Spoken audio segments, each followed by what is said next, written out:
I woke at 2:47 in the morning to a light I didn't recognize, not the alarm clock. That was dark for another 43 minutes.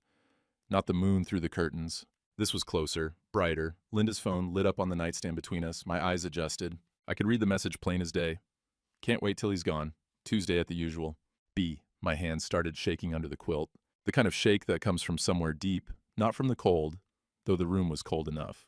The radiator ticked and hissed. Wind pushed against the old siding. 44 years we'd been lying in this bed. 44 years her phone had sat on that nightstand. I'd never looked at it before. Never had a reason to. Linda shifted beside me, reached for the phone in her sleep, pulled it under her pillow. I lay there in the dark, listening to my heart trying to break through my ribs.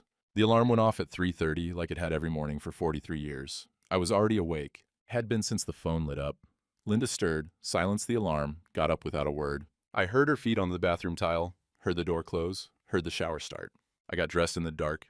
Jeans, flannel shirt, wool socks, boots by the door. My hands still weren't steady. I made coffee in the kitchen, standing at the counter while it brewed, watching the sky through the window. Nothing out there yet. Wouldn't be light for 2 hours. Made 2 cups from habit, set them both on the table, stared at the second one till the coffee went cold. Linda came down at 5:30, same as always. Hair dried, makeup on, new perfume. I'd noticed that a month back, maybe 2, told myself it was nothing. Women change perfumes. They get tired of smells. She made my eggs without asking. 2 over easy, toast on the side. Set the plate in front of me, poured herself coffee from the pot I'd already made. Sat across from me at the table we'd bought in 1981.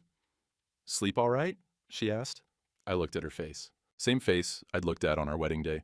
Same face that had held our daughter when she was born. Same face across 1,000 breakfast tables. "Fine," I said. She wouldn't meet my eyes. Just sipped her coffee. Looked at her phone. Always that phone now. When had that started? September, maybe. October. "I've got a dentist appointment today," she said. "Springfield, might be late getting back." Her teeth were perfect. I'd paid for her dental work in 1987 when she needed a crown. Nothing since then. Not a cavity. "All right," I said. She got up, took her cup to the sink, rinsed it, walked upstairs without another word. I heard her moving around up there. Heard her come back down 10 minutes later, car keys jingling. "See you tonight," she called from the front door. The door closed. Her car started. Gravel crunched as she backed out of the driveway. I sat there with my eggs going cold. Tyler's truck pulled up outside at 6, my grandson, 24 years old, fresh back from ag college, come home to learn the family business. The elevator had been in our family since 1947. My grandfather cleared the land, my father built it up. I'd run it for 43 years. Tyler was supposed to be next. His horn honked. 2 short taps. Our signal. I left the eggs on the plate, put my coat on, walked out into the cold. The grain elevator stood 6 stories tall against the dark sky. Corrugated steel, painted white but gone gray over the years. The augers hummed when we fired them up. Tyler already had the office lights on, coffee brewing in the pot we kept on the filing cabinet. "Morning, Grandpa," he said. He had his laptop out, going through invoices. Kid understood computers better than I ever would, but he wanted to learn the old ways too. Wanted to know how to grade wheat by hand, how to feel moisture content in a grain sample without a meter. Made me proud. Made me sick, thinking about what I'd seen on that phone. "Got 2 farmers coming in with loads this morning," Tyler said. "Jenkins and Morrison. Morrison's early wheat. Wants to know if we can store it till spring prices." "We can do that," I said. My voice sounded normal. Felt like somebody else was using it. Tyler looked at me. "You all right? You seem off. Didn't sleep well. Grandma keeping you up?" He grinned. I turned away, walked to the window, watched the sky start to lighten. Gray first, then that deep blue that comes before dawn. "Hey, Grandpa, what's Tri-State Equipment Supply?" I turned back. "What?" "Got an invoice here. $47,000 for equipment repair. Dated September. But I don't remember any repairs in September." He held up the paper. I took it, looked at the signature at the bottom. It looked like mine. Almost. The V was right. The H was close. But the loop on the end, I don't make my ends like that. Never have. "That's not my signature," I said. Tyler's face changed. "You sure?" "I'm sure." And he pulled out another invoice. Then another. Spread them across the desk. "There's 11 more, Grandpa. Same company, different amounts, total of $184,000. My chest went tight. "Call that number, see if they answer." Tyler pulled out his phone, dialed, waited. "Disconnected," he said. "Number's not in service." I picked up my own phone, old flip phone, nothing fancy, and searched for Tri-State Equipment Supply. No business license, no tax records, no website. The company didn't exist. Grandpa? Tyler said quietly. Who has access to the farm accounts? I knew the answer before he asked. Me, your grandmother, and Peterson the accountant. Mr. Peterson died in August. We stood there, in the grain elevator office, surrounded by 75 years of family work, looking at invoices that added up to a number I couldn't comprehend. Outside, Jenkins's truck pulled into the lot, headlights cutting through the early morning fog. Tyler's phone buzzed. He looked at it, smiled. His girlfriend Amy, probably. Young love. The kind where phones mean something good, where messages make you happy instead of making your hands shake at 2:47 in the morning. I walked to the office door, looked back at those invoices spread across the desk. Don't mention this to your grandmother yet, I said. Tyler's face went hard. 24 years old, but in that moment, he looked like a man. Grandpa. Not yet, I said. Let me figure this out first. But I already knew. Somewhere deep, where knowing hurts worst, I already knew. I told Tyler to handle the farmers. Told him I had errands in town. Wasn't exactly a lie. I had things I needed to see. The Main Street Diner opened at 5. I'd driven past it 10,000 times in 43 years. Never stopped in. Always made my own coffee at home. Carried it to the elevator in a thermos. But this morning, I needed to be somewhere Linda wasn't. Somewhere I could think. Mavis Kowalski owned the place. Had for 30 years, maybe more. She was at the counter when I walked in. Crossword puzzles spread out in front of her, pen in hand. 3 farmers sat in a booth by the window, talking grain prices. They nodded when I came in. I nodded back. Vernon Hastings, Mavis said. Don't think I've ever seen you sit down in here. First time for everything. She poured coffee without asking. Black, no sugar. Set it in front of me at the counter. The coffee was better than mine. I didn't want to admit that, but it was. You look like you haven't slept, she said. I didn't answer. Just drank the coffee, felt it burn going down. Mavis went back to her crossword. Didn't push. That was the thing about small-town people. They knew when to ask and when to just be there. The farmers left. The diner went quiet except for the coffee pot burbling on the burner. Mavis refilled my cup. My daddy owned a farm, she said. Wasn't talking to me exactly, just talking. Lost it in 1987. Scheme real similar to what I've been watching happen to you. My head came up. What? She slid a manila envelope across the counter. Brown, thick, the kind you use for important papers. Tuesday and Thursday afternoons since September 12th, she said. Main Street Motel, your wife's car, BMW with out-of-state plates. 23 visits I documented. Dates, times, receipts from the motel clerk. She's my second cousin. Even got a photo, accidental-like, when I was testing my new phone camera. I stared at the envelope. Couldn't touch it. If I touched it, it became real. My daddy sat in his truck all night in a snowstorm, Mavis said. February 87. Sat there, trying to decide what to do about the men who were stealing his farm. By morning, the papers were signed. He died 6 months later. Wasn't cancer that killed him. Was a broken heart. She went back to her crossword, gave me space. I opened the envelope. The documentation was meticulous. Every Tuesday and Thursday since September 12th, motel receipts with dates and times, 2 p.m. to 4:30 p.m., consistent. Linda's car in the parking lot, time-stamped photos. The BMW, closer shots showing the license plate, Oklahoma tags. And one photo, slightly blurred, of Linda and a man walking into room 14. The man was younger, maybe 45, fit, the kind of guy who spends time at the gym, wants everyone to know it. I closed the envelope. Why didn't you tell me sooner? My voice came out rougher than I meant. Because men like my daddy, men like you need to see it yourself. If I'd just told you, you'd have made excuses for her, rationalized. That's what good men do. They want to believe the best. She was right. I would have. The BMW's registered to Blake Hutchins, Mavis said. Looked him up. He's a real estate developer. Commercial properties. Specializes in rural acquisitions. Rural acquisitions. That's what they called it now. When my grandfather cleared this land with mules, they just called it farming. I stood up, pulled out my wallet. Coffee's on me, Mavis said. You come back when you need to. I'm here every morning at 5. I didn't go back to the elevator. Drove to the Main Street Motel instead. It was 10 in the morning. Linda had said, Springfield dentist appointment. Said she'd be late. The BMW was in the lot. Parked in front of room 14. Same room from Mavis's photos. I sat in my truck across the street, waited. Didn't know what I was waiting for. To see them come out together, to confirm what I already knew. My phone rang. Linda. Hey, she said. Just wanted to let you know I'm going to be later than I thought. Dentist is running behind. Through my windshield, I could see room 14. Curtains drawn. BMW parked out front. That's fine, I said. You sound tired. You feeling okay? I'm fine. She hung up. I sat there holding the phone. 44 years, 2 daughters raised, 3 grandchildren, a mortgage we'd paid off in 1998, anniversary dinners at the steakhouse in Springfield, Christmas mornings, hospital waiting rooms, funerals for both our parents. All of it sitting next to that BMW with Oklahoma plates. I drove home. Linda kept her purse in the hall closet, spare one she used for church. I found Blake Hutchins' business card in the side pocket. Professional expensive cardstock. Blake Hutchins, commercial real estate development, rural property acquisition specialist. And under that, in smaller letters, turning heritage into opportunity. My grandfather's heritage. My father's opportunity. My life's work. I pulled out my phone, searched Blake Hutchins online. His website showed completed projects.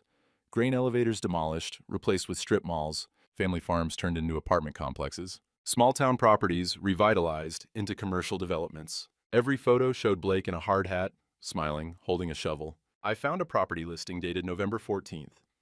Future development site, prime commercial location. The address was mine. The grain elevator, my grandfather's elevator. The listing showed an architectural rendering. My elevator was gone. In its place, a parking lot, chain stores, a bank branch, estimated value $2.1 million. I sat on the couch in the living room, the same couch where I'd held my daughters when they were babies, where Linda used to curl up next to me on Sunday afternoons, reading or just talking. The house was quiet. Outside, the wind picked up. Snow started falling, the first real snow of winter. My phone buzzed. Tyler. Grandpa, you need to come back to the elevator. I found something else. What? Just come, please. I drove back through the snow. Tyler was in the office, laptop open, papers everywhere. I called the bank, he said, about those invoices. They said we've been making payments on equipment loans for 6 months. $184,000 in debt. Payments current.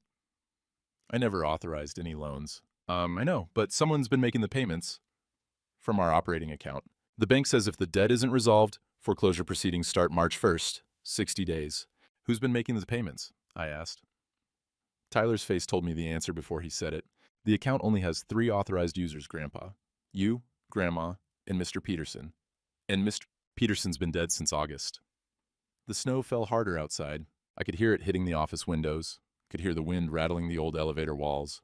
Tyler stood there, 24 years old, his whole future tied to this building, watching his grandfather's world fall apart. What do we do? He asked. I didn't have an answer. We spread everything across the office desk. Mavis's envelope on the left, Tyler's bank documents in the middle, Blake Hutchins' business card and property listing on the right. Tyler had organized it all like a grain inventory. Dates, amounts, cross-references. His Edge College training showing through. The kid knew how to track numbers, spot patterns. September 12th, he said, pointing to Mavis's first documented motel visit.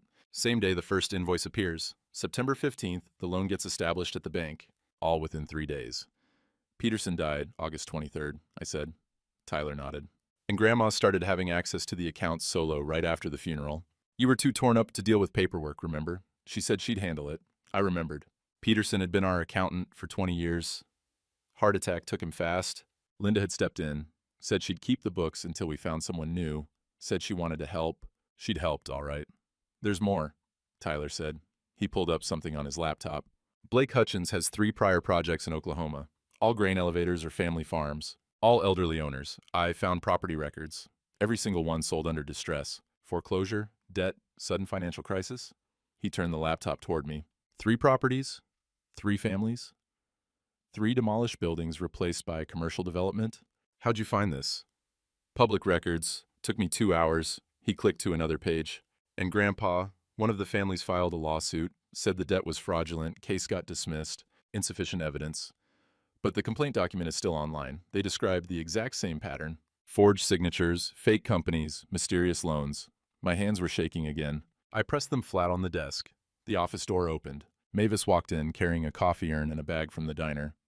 Figured you boys hadn't eaten, she said. Set down sandwiches, poured coffee into paper cups, and before you ask, yes, I closed the diner for 30 minutes. This is more important. She pulled up a chair, sat down like she'd been part of this investigation from the start. Maybe she had been. My daddy's situation in '87, she said. Man named Curtis Webb showed up with development plans, friendly as could be. 3 months later, Daddy had debt he'd never authorized. Tried to fight it. Bank said the signatures were his. No proof they weren't. Lost everything. Did Webb go to prison? Tyler asked. Disappeared before charges could be filed. Probably did it to someone else somewhere else. She looked at me. But this Blake Hutchins, he's not as careful as Curtis Webb was. He's got a pattern, a trail, and he's got people who've tried to stop him before. She pulled out her phone, showed me a news article from 2021. Oklahoma man testifies in fraud case. The article was brief. A developer named Blake Hutchins had been accused of targeting rural properties. Case went to trial. Hutchins was convicted, served 2 years. He's done this before, I said. Successfully. 3 times we know of, Mavis said. Maybe more. The phone on the desk rang. The office line. I picked it up. Mr. Hastings, this is Tom Aldridge at First National. Tom. We'd been in high school together. Chemistry lab partners. He'd become bank president 15 years back. Tom, I said. Vernon, I'm looking at your account right now. There's a loan here I don't remember approving. Equipment purchases. $184,000. I didn't authorize that loan. Silence on the line. Then, the signature looks like yours. It's not mine. More silence. Vernon, if that's true, we need to document this immediately. But I have to tell you, the loan is real, the payments have been made for 6 months, and there's a default timeline. If the debt isn't resolved or proven fraudulent within 60 days, the bank is obligated to begin foreclosure proceedings. On what? On the collateral. The property at 1847 County Road, 12, your grain elevator. My grandfather's elevator, my father's elevator, my elevator, Tyler's future. Tom, that signature isn't mine. Then we need to prove it. Bring in signature samples, I'll start an internal investigation. But Vernon, 60 days. That's all the time we have. He hung up. I set the phone down. Tyler and Mavis were both watching me. 60 days, I said. Tyler's jaw tightened. We'll prove it. We'll get a handwriting expert, show the bank. And in the meantime? I stood up, walked to the window. Snow was coming down heavy now, the kind of snow that buried things. In the meantime, they've got 6 months of payments establishing legitimacy. They've got my wife with account access. They've got a developer with a history of making this work. And I could see it now, the whole picture. Linda and Blake at the motel, planning. The affair was just part of it. Maybe it started with attraction. Maybe it was calculated from the beginning. Didn't matter. What mattered was Blake had found a woman with access, with resentment, with 44 years of reasons to want something different. And he'd found property worth $2 million. Grandpa, Tyler said, we're not letting them take this.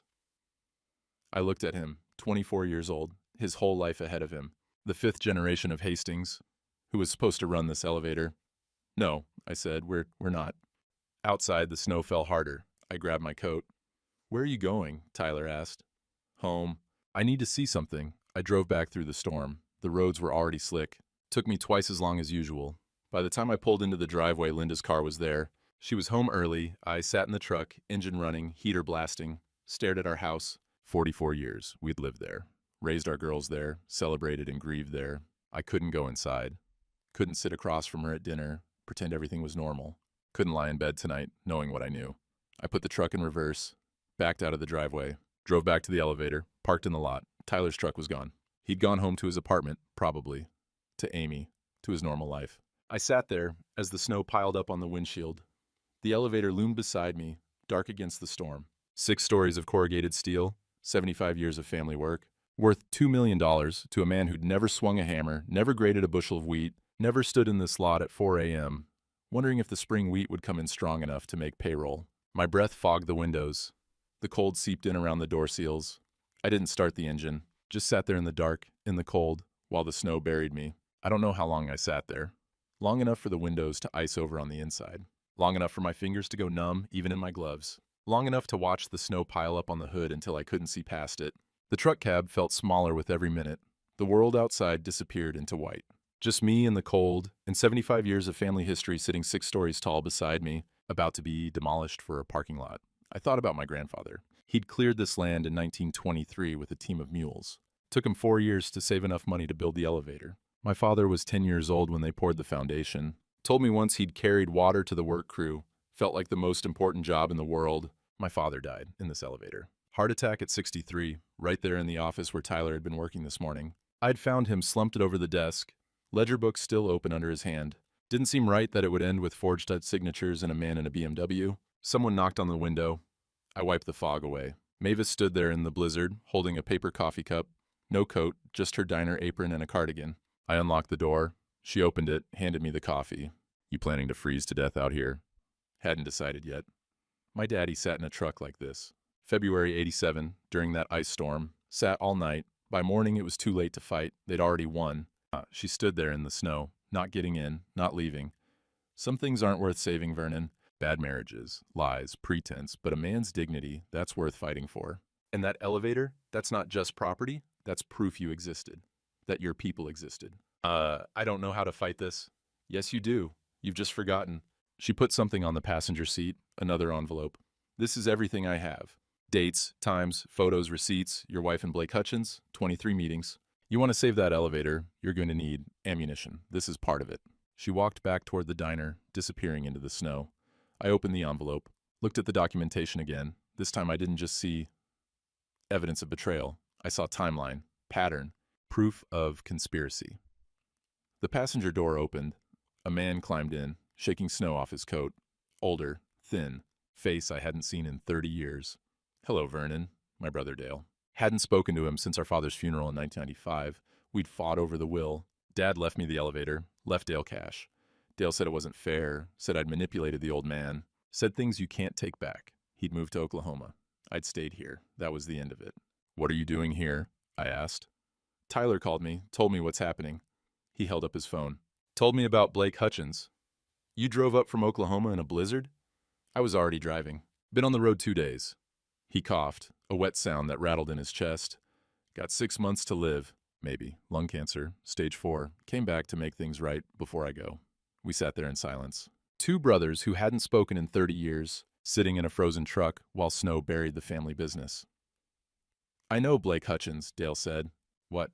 He ran a scheme in Oklahoma, 2021. Tried to take my neighbor's cattle ranch. 3,000 acres, been in the family since 1889. Same pattern, fake debt, forged signatures, development plans. My neighbor was 76 years old, didn't know how to fight it. What happened?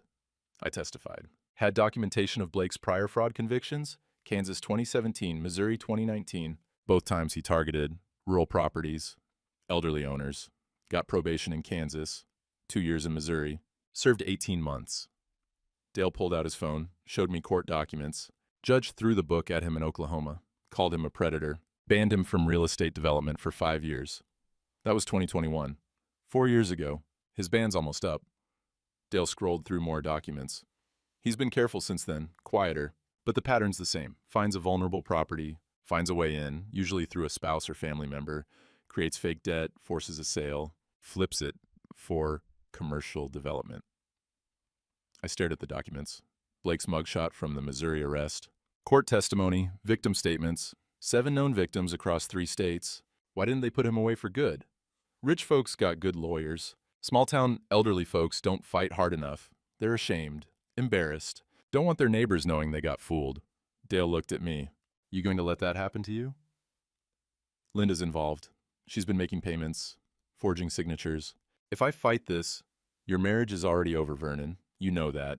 Question is whether you lose your marriage and your land, or just your marriage. He was right. I knew it. Had known it since 2:47 this morning. Why'd you really come back? I asked. Dale was quiet for a moment. Because I'm dying, and I spent 30 years being angry about a grain elevator I never wanted to run anyway. You were the one who loved this place. Dad knew that. I was just too proud to admit it. He coughed again. And because Blake Hutchins is the kind of man who needs to be stopped. I stopped him once. Figure I can do it again before I go. I don't even know where to start. Yes, you do. You start by going to the sheriff. You file a fraud report. You get a forensic accountant to analyze those invoices. You get a handwriting expert to compare signatures. And you stop sitting in a truck in a snowstorm feeling sorry for yourself. He was right about that, too. My phone buzzed. Linda, where are you? Dinner's ready. I stared at the text. Dinner's ready. Like it was a normal Tuesday. Like she hadn't spent the afternoon in room 14 at the Main Street Motel. Like she wasn't systematically stealing everything my grandfather built. I typed back, working late. Don't wait up. Dale watched me. You going home tonight? Can't. If I go home, I'll either say something or I won't. Either way, it'll show. Then you're coming with me. I got a room at the motel in town, not the Main Street one, the other one out by the highway. We drove through the storm in Dale's truck, Oklahoma plates covered in snow. The motel was cheap, but clean. Dale had already been there 2 days, he said, waiting to work up the courage to knock on my door. In his room, he had papers spread across the bed. court documents, property records, photos of demolished grain elevators and family farms, a map with 7 locations marked in red. This is Blake's pattern, Dale said. Every property, every victim. I've been tracking him since Oklahoma, waiting for him to surface again. Why? Because men like him don't stop, they just move. Find new territory, new victims. He handed me a folder. This is everything the court didn't see in Oklahoma, everything I've collected since. Bank records I shouldn't have, photos from a private investigator, testimony from 2 victims who were too scared to testify in court. You've been investigating him for 3 years? 4, since I knew I was dying. Figured I'd spend my last months doing something useful. He coughed into his hand. Came away with blood on his palm, wiped it on his jeans like it was nothing. Now he's come for my brother's land. That makes it personal. I sat on the motel bed looking at 4 years of investigation, looking at my brother, who I hadn't spoken to in 30 years, who'd spent his dying months tracking a predator, who'd driven through a blizzard to help me fight. I'm sorry, I said. About the will, about what I said at the funeral. I'm sorry I left. Sorry I wasted 30 years being angry. He sat down next to me. We're brothers. Should have been enough. Outside, the snow kept falling. Inside, 2 brothers who'd been strangers started planning a war. By morning, Dale had turned the motel room into a command center. Documents taped to the walls, timeline on the mirror, written in dry erase marker. Photos of Blake from 3 states arranged chronologically. The man got more confident with each scheme. Early photos showed him nervous, looking over his shoulder. Recent ones, arrogant, smiling at the camera. Tyler showed up at 7 with his laptop and a box of donuts. Didn't ask questions, just started cross-referencing Dale's Oklahoma evidence with our Illinois situation. Same fake company name in Kansas, Tyler said. Tri-State Equipment Supply. He's not even creative. Uses it every time. Means he's got templates, Dale said. Forms already drawn up. Just changes the names and dates. Makes him sloppy, Tyler added. Patterns are easy to prove. By 9 a.m., we had enough to take to the sheriff. Dale drove us to the county building. Sheriff Brad Morrison had been in office 12 years. Fair man, honest. His wife had left him 2 years back for a pharmaceutical rep from Des Moines. He understood betrayal. Morrison listened to everything, looked at the evidence, made notes. This is federal fraud, he said when we finished. But I can start with local charges. Forgery, theft by deception. Give me 24 hours. I'll run Blake Hutchins through the system, contact the Oklahoma and Kansas authorities, see what kind of warrants are outstanding. What about Linda? I asked. Morrison's face softened. That's harder. She's an accomplice, but proving she knew it was fraud, that takes more evidence. Did she sign anything? Just the payment authorizations at the bank. I could argue she thought they were legitimate. Was following her husband's instructions.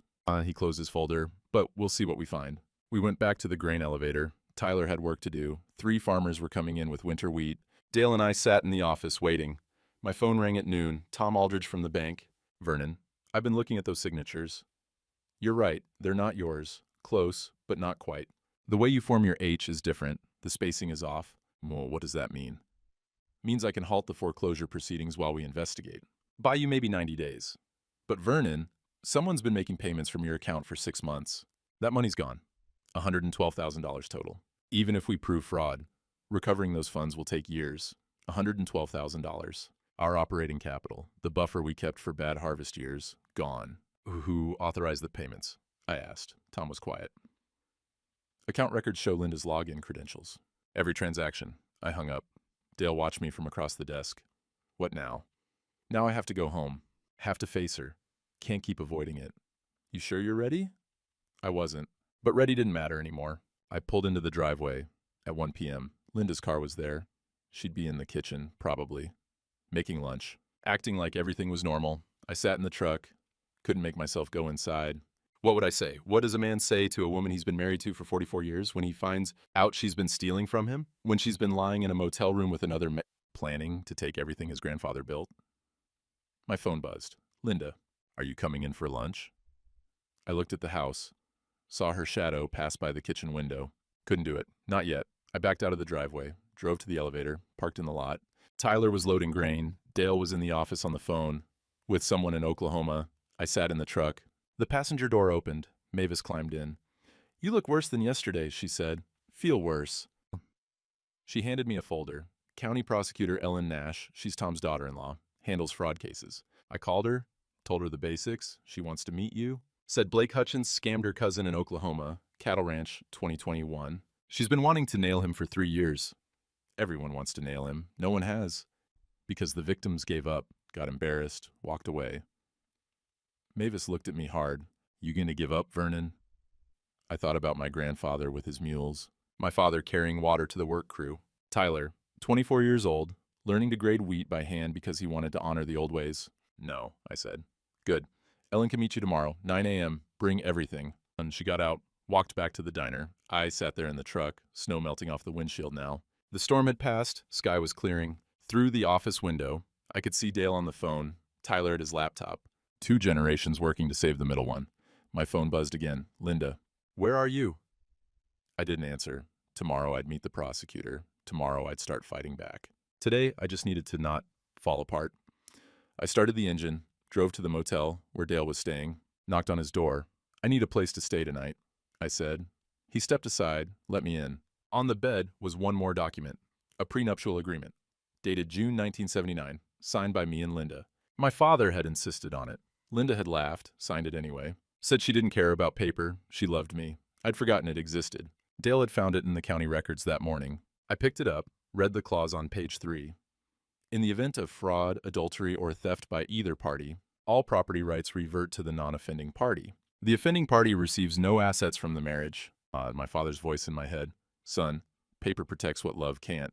Ellen Nash had her grandfather's jaw, and her father-in-law's attention to detail. 42 years old, county prosecutor for 8 years, and she looked at Blake Hutchins' file like a woman who'd been waiting for this moment. My cousin lost his cattle ranch, she said. 3,000 acres. Been in the family since 1889. Blake Hutchins walked away with $2 million. My cousin hanged himself in his barn 6 months later. The office went quiet. I'm sorry, I said. Don't be sorry. Be ready to fight. She spread our evidence across her desk. This is good. Better than good. Dale's Oklahoma documentation gives us pattern. Your bank records give us method. Mavis's motel documentation gives us conspiracy. The prenup gives us leverage. What about Linda? I asked. Ellen's face hardened. Your wife made $112,000 in fraudulent payments over 6 months. Used your business account. That's theft. That's fraud. She's looking at 5 to 10 years if we prosecute fully.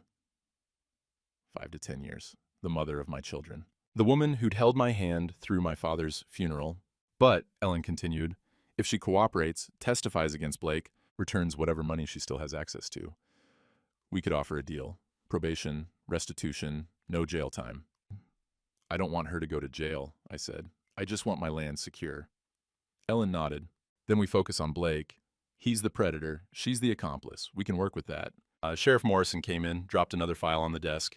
Blake Hutchins has active warrants in 2 states. Kansas wants him for fraud. Missouri wants him for parole violation. He was supposed to check in monthly, hasn't in 8 months. Oklahoma's prosecutor is chomping at the bit, says Dale's new evidence could reopen their case. How many victims total? Dale asked. 7 confirmed, 3 lost their properties, 4 fought him off. Morrison looked at me. You'd be number 8. Could be the one who finally puts him away for good. Tyler leaned forward. What do we do? Ellen tapped her pen on the desk. We set a meeting. All parties present. Vernon, Blake, Linda. We present the evidence. We make an offer. Blake signs a quitclaim deed, returns all claim to the property, leaves the state permanently. Linda signs divorce papers with the prenup clause activated. She gets nothing. Both sign confessions to fraud. And if they refuse, we arrest Blake on the spot. Outstanding warrants give us probable cause. Linda becomes a co-defendant. Both face federal charges. 3 states coordinating prosecution. She smiled. It wasn't a kind smile. Blake's looking at 15 to 20 years. Linda's looking at 5 to 10. They'll take the deal. When? I asked. How fast can you be ready? I looked at Dale. He nodded. Looked at Tyler. He nodded. 2 days, I said. That afternoon, Tom Aldridge met us at the bank. He'd analyzed the signatures, had them ready for court presentation. These aren't even good forgeries, he said. Vernon, you make your capital H with a specific loop. See? He showed me 3 decades of my real signatures from bank documents. Whoever forged these didn't study your hand. They just copied quick. Linda watched me sign papers for 44 years, I said. Not closely enough. Tom closed the folder. I'm halting all foreclosure proceedings, flagging the account for fraud investigation. The debt is suspended pending resolution. What about the $112,000? If we prove fraud, the bank eats the loss, not you. Insurance covers it. But Vernon, I need you to know that Linda can't access the accounts anymore. I've frozen her credentials. If she tries to log in, We'll know. If she tries to withdraw cash, we'll know. She's got $14,000 in cash she already took out. Probably gave it to Blake. We'll add it to the restitution list. I drove back to the motel. Dale was on the phone with the Oklahoma prosecutor. Tyler was making calls to farmers, letting them know the elevator would be closed Friday morning for maintenance. Didn't want witnesses. Mavis showed up at 6 with dinner. Meatloaf, mashed potatoes, green beans, comfort food. How you holding up? She asked. I don't know yet. She patted my shoulder. My daddy used to say the worst part of a storm is waiting for it to hit. Once it hits, you're too busy surviving to be scared. The storm was coming Friday morning, 9 a.m., my farm office. All parties present. I still hadn't gone home, still hadn't faced Linda. She'd been calling, texting, asking where I was, if I was okay, playing the concerned wife. I texted back, working on something, need a few days. She responded immediately, is everything all right? Will be soon. I turned off my phone. Dale looked up from his papers. You ready for this? No? Good. Men who think they're ready make mistakes. He went back to his documents. Tyler kept making calls. Mavis cleaned up the dinner plates. I sat on the motel bed, looking at the prenup my father had made me sign 44 years ago. The paper was yellowed, the ink faded, but the words were clear. All property reverts to the non-offending party. My father had known, maybe not specifically, but he'd known some things needed protection. Outside, the sun set, the sky cleared. Stars came out, hard and bright in the winter cold. Tomorrow I'd call Linda. Tell her Blake wanted to meet about finalizing the property sale. Tell her to be at the farm office Friday morning at 9. She'd come. Of course she'd come. She thought she was winning. Thursday morning I called Linda. Vernon, where have you been? I've been worried sick. Had some business to handle. Listen, Blake Hutchins wants to meet tomorrow morning, 9 a.m. at the farm office. About finalizing the property details, he said you should be there. Silence on the line. Then, Blake wants to meet? Do you know Blake? Met him through the bank stuff. The equipment loans. He's been helping sort things out. I could almost hear her thinking, calculating, trying to figure out what I knew. Okay, she said finally. I'll be there. 9 a.m. Don't be late.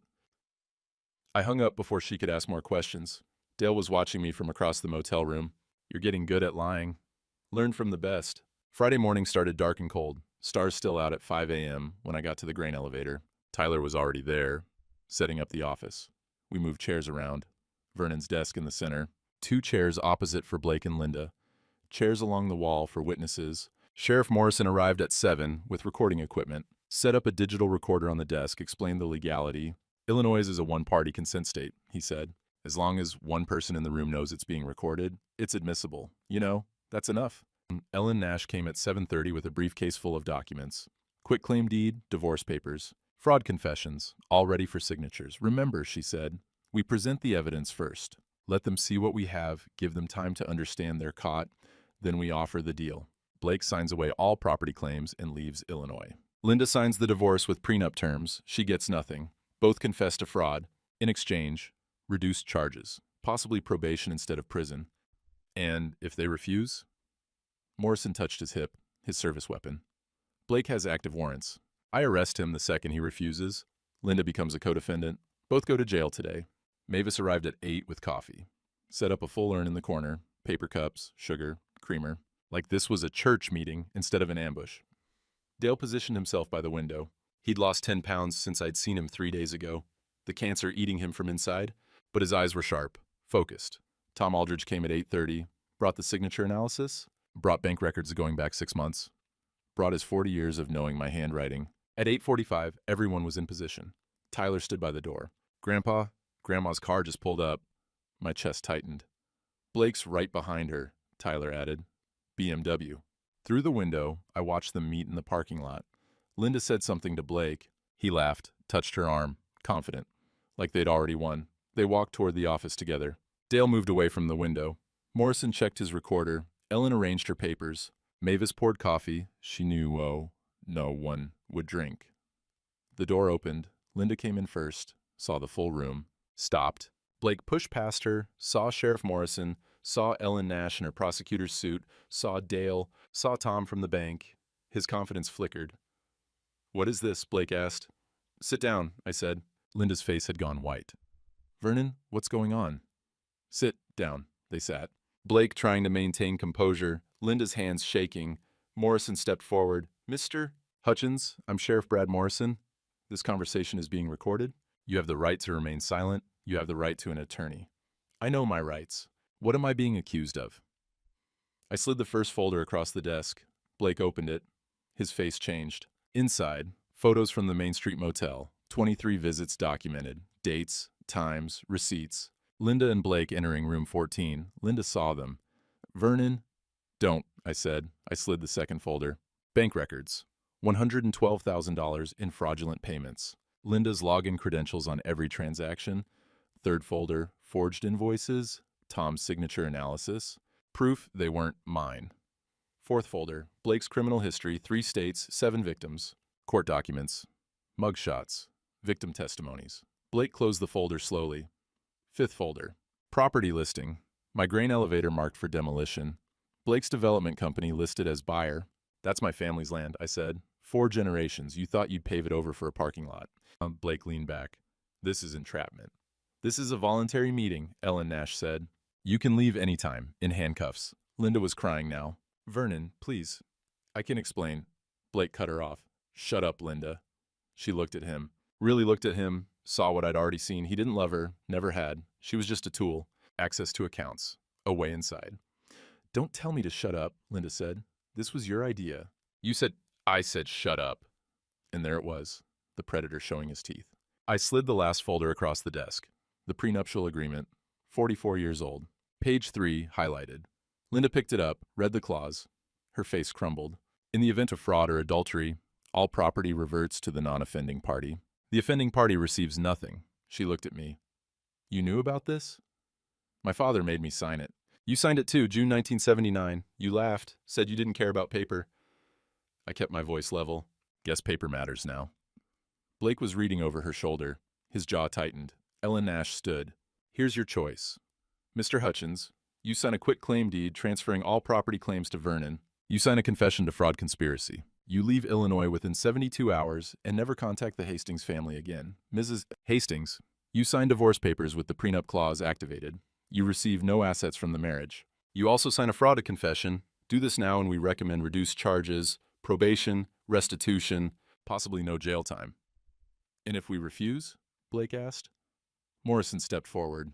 You have active warrants in Kansas and Missouri. I arrest you immediately. Both of you face federal fraud charges, conspiracy, forgery, 3 states coordinating prosecution. Mr. Hutchins, you're looking at 15 to 20 years. Mrs. Hastings, 5 to 10. The office was silent except for the recording equipment humming. Blake looked at the folders spread across the desk, looked at the sheriff, looked at Ellen Nash. He was calculating. I could see it, weighing his options, running the numbers. If I sign, he said, what happens to the fraud charges? Reduced. Likely probation if you comply with all terms and leave the state. What about Linda? Same deal. Linda was still crying, quiet tears running down her face. Not looking at me, not looking at anyone. Blake picked up a pen. Wait, Linda said. Blake, what about what? Linda, you thought this was a romance? You thought we'd run away together? He laughed, bitter, cold. You were a means to an end. Account access, that's all. She stared at him. 44 years of marriage she'd thrown away for a man who just called her a means to an end. Blake signed the quitclaim deed, signed the confession, pushed them across the desk. Done. Now let me leave. 72 hours, Morrison said. If you're still in Illinois after that, I arrest you on sight. Blake stood, looked at me. You think you won? I think you're leaving. He walked out. His BMW started. Gravel crunched as he drove away. Linda sat alone in her chair, everyone watching her. Linda, Ellen said gently, it's your turn. Linda looked at the divorce papers, at the prenup, at 44 years, ending on a page. Where am I supposed to go? She whispered.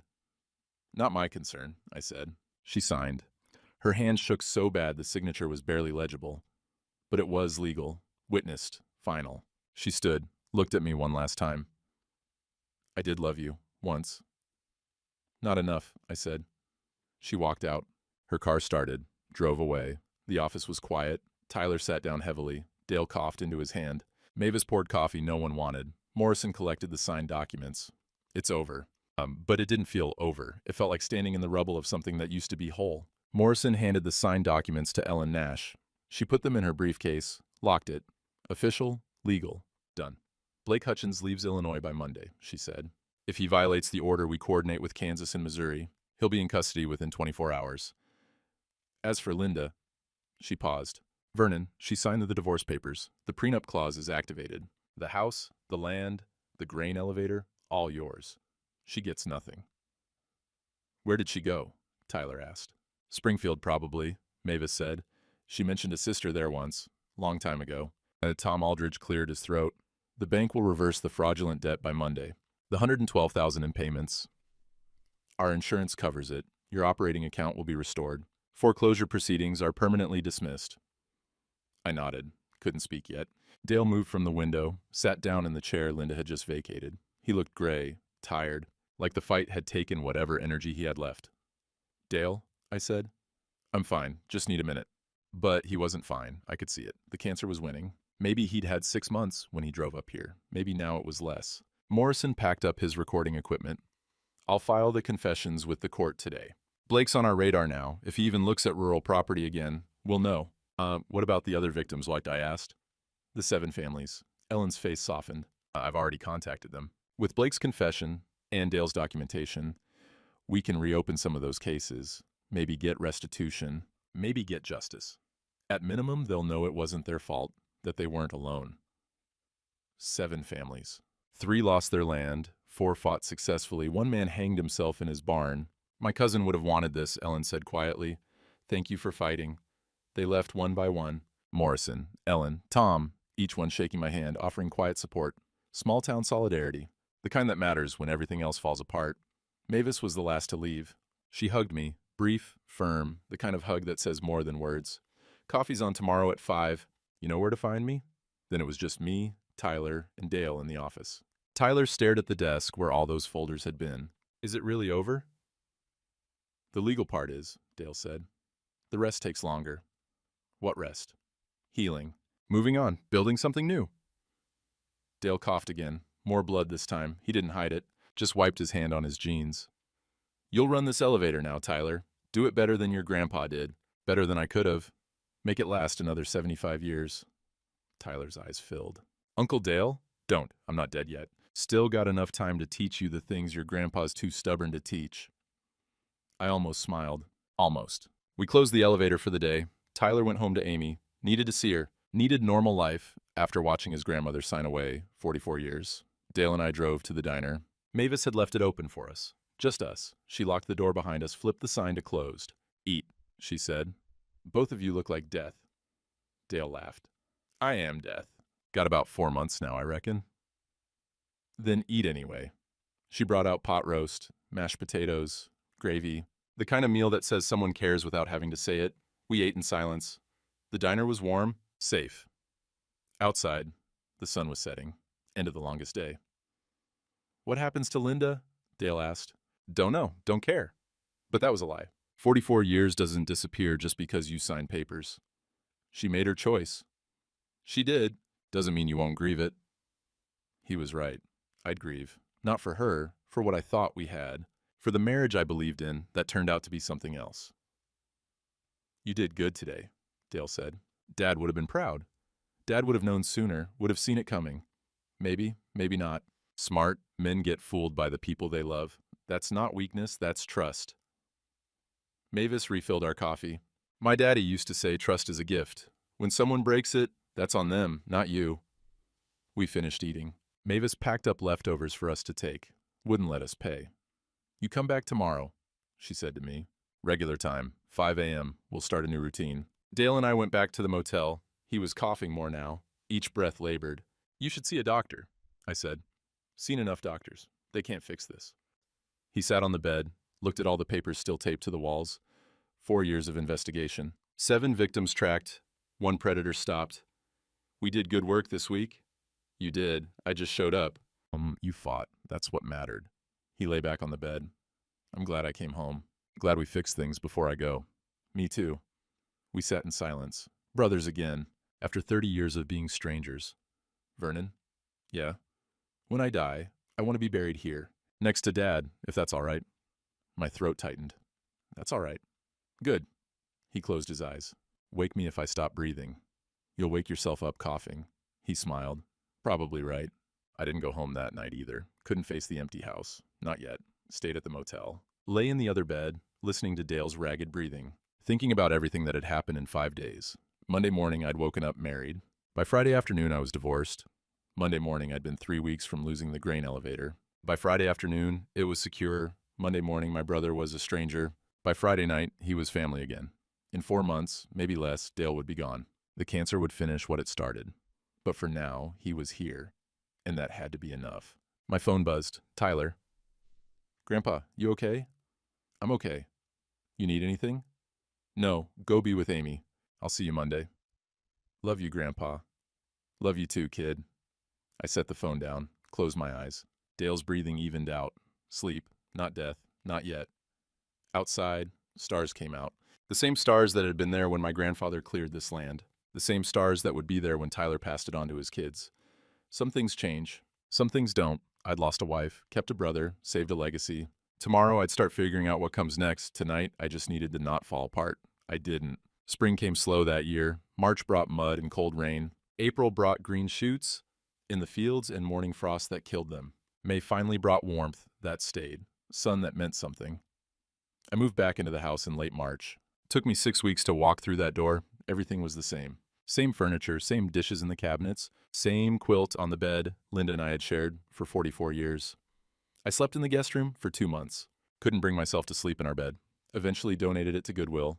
Bought a new one. Smaller. Just for me. Linda sent papers through her lawyer.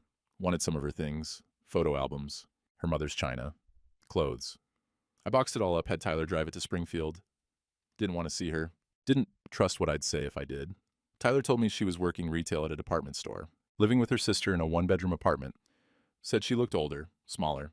I didn't ask more than that. Dale moved into the small house on the property in April. The one my grandfather built in 1925 for the hired man. One bedroom, kitchen, bathroom. Dale didn't need much, just a place to die that wasn't a motel. The cancer was winning faster now. Some days, he couldn't get out of bed. Other days, he'd walk to the elevator, sit in the office, tell Tyler stories about my father, about me as a kid, about the old days when grain elevators were everywhere and small towns thrived.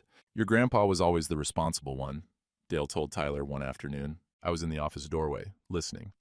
I was the wild one, wanted to see the world. Thought this town was too small, too boring. What changed? Tyler asked. I saw the world. Turned out it was just as small, just as boring, just lonelier. Dale coughed. Your grandpa stayed here and built something that mattered. I ran away and built nothing. Took me 30 years and a cancer diagnosis to figure out which of us was smart. Tyler looked at me. I looked away. By late April, Dale was spending 3 days a week in Springfield getting treatment, not to cure anything, just to manage pain, buy time. Tyler drove him most days. They'd stop at the diner on the way back, bring me dinner. Mavis had become a fixture in my life. Every morning at 5, I'd show up at the diner. She'd pour coffee. We'd talk about nothing important. Weather, grain prices, the Johnsons' new grandkid, normal things. Sometimes we wouldn't talk at all. Just sit there in comfortable silence while the sun came up. One morning in May, she slid a newspaper across the counter, article on page 4. Kansas man sentenced to 12 years in fraud scheme. Blake Hutchins. He'd violated the terms of his Illinois agreement. Tried to run another scheme in Nebraska, targeting an 80-year-old widow with farmland. Got caught within 3 weeks. Kansas picked him up on the warrant. Missouri added charges. Nebraska filed new ones. 12 years. Plus the charges from Missouri and Nebraska still pending. Good, Mavis said. Good, I agreed. We drank our coffee. Watched the sun turn the sky pink, then gold, then blue. Tyler took over the elevator operations in March.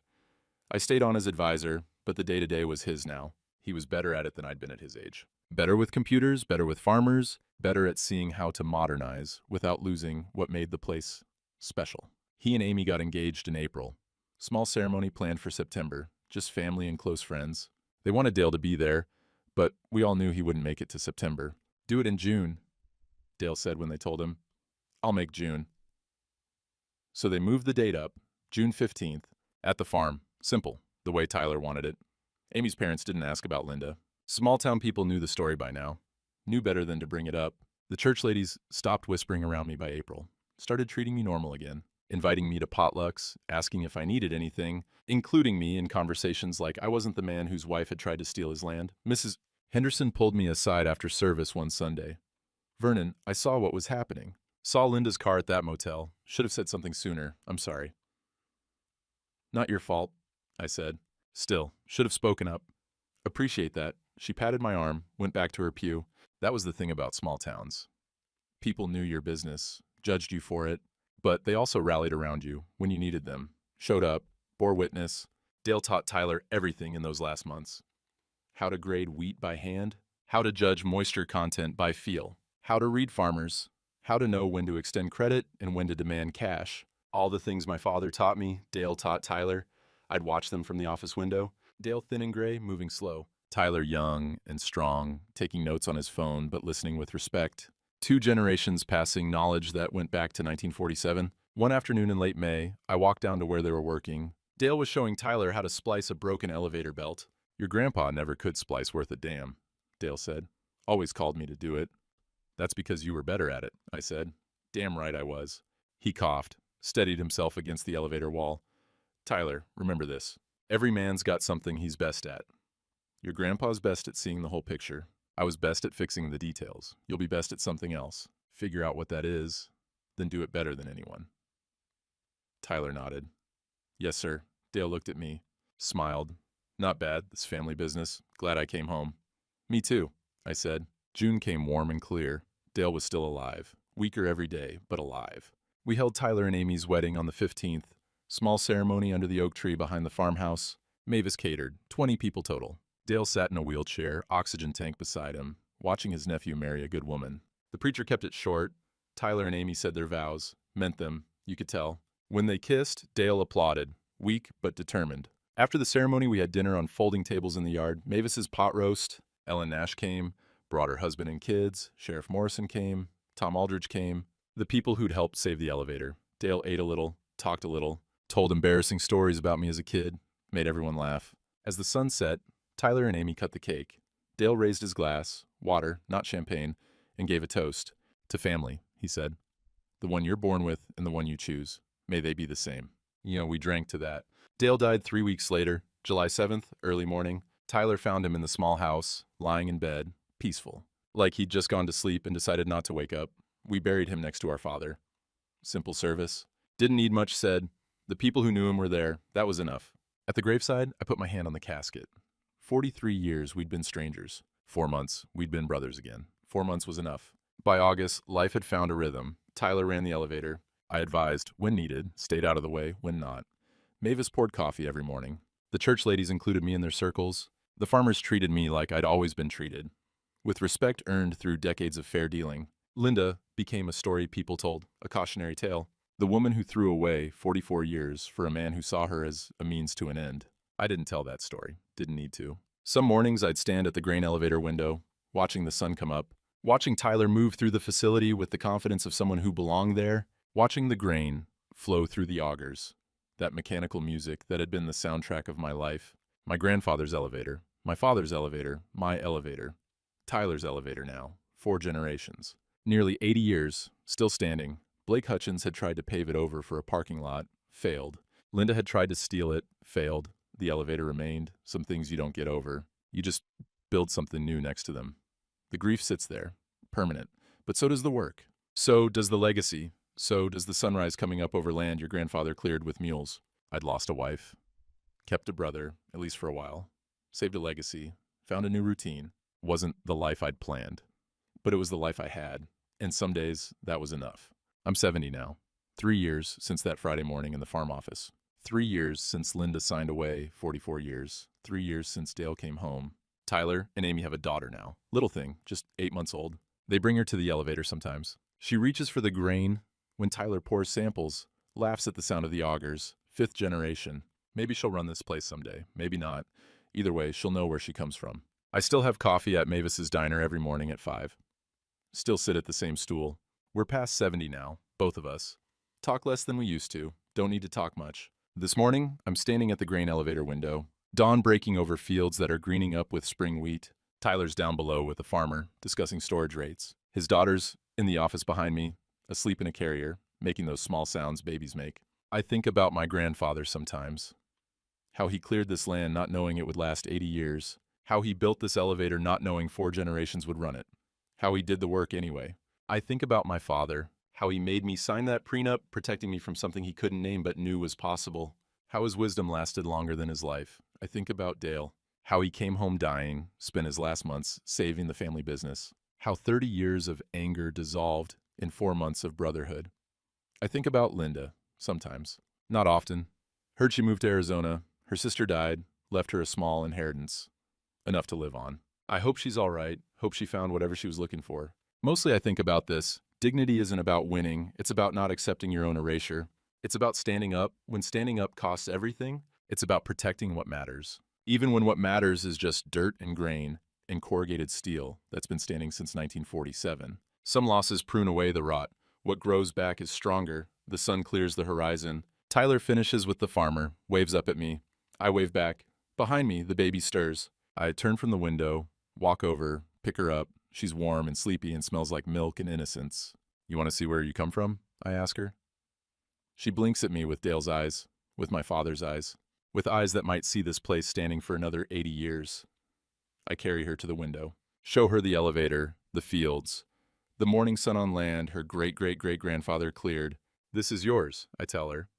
If you want it, if you don't, that's all right too. But you should know it's here. You should know what it costs to keep it. She reaches for the window, small hand pressed against glass. Below us, the grain flows. That mechanical song, the sound of continuity, the sound of family work across generations. I stand there holding my great-granddaughter, watching Tyler work, listening to the augers hum. Some things you don't get over, but some things last anyway.